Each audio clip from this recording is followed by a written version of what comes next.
આમોદના ખેડૂતોને ધારાસભ્ય ડી.કે. સ્વામીના હસ્તે કૃષિલક્ષી સાધનો અપાયા। ખેડૂતોને કૃષિલક્ષી સાધનો પાછળ રાજ્ય સરકાર દ્વારા 21.43 લાખની સબસિડી અપાઈ।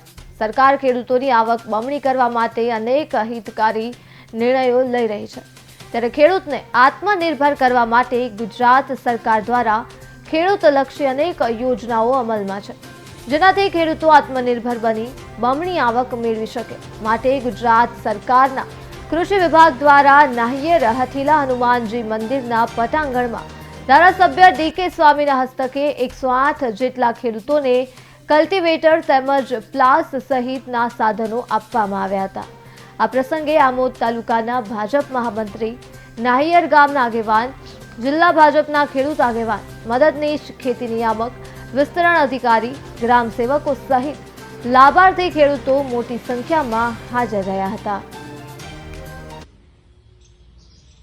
આજ રોજ ગુજરાત સરકારના કૃષિ વિભાગ દ્વારા હઠીલા હનુમાનજી મહારાજ નાહિયેર ખાતે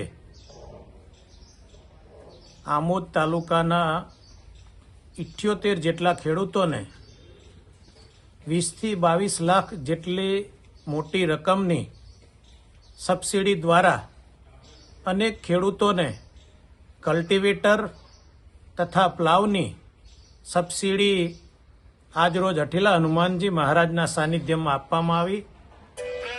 તો આ નિમિત્તે હું ગુજરાત સરકાર અને આમોદ તથા ભરૂચ જિલ્લાના કૃષિના તમામ અધિકારીઓને હું ખૂબ ખૂબ અભિનંદન પાઠવું છું। વિશેષમાં આવા ને આવા કામો આ વિસ્તારમાં થાય અને મોદી સાહેબનું જે સપનું છે એ સાકાર થાય એવી અભ્યર્થના અને ખેડૂતો ખૂબ આગળ વધે એવી ભગવાનના ચરણોમાં પ્રાર્થના।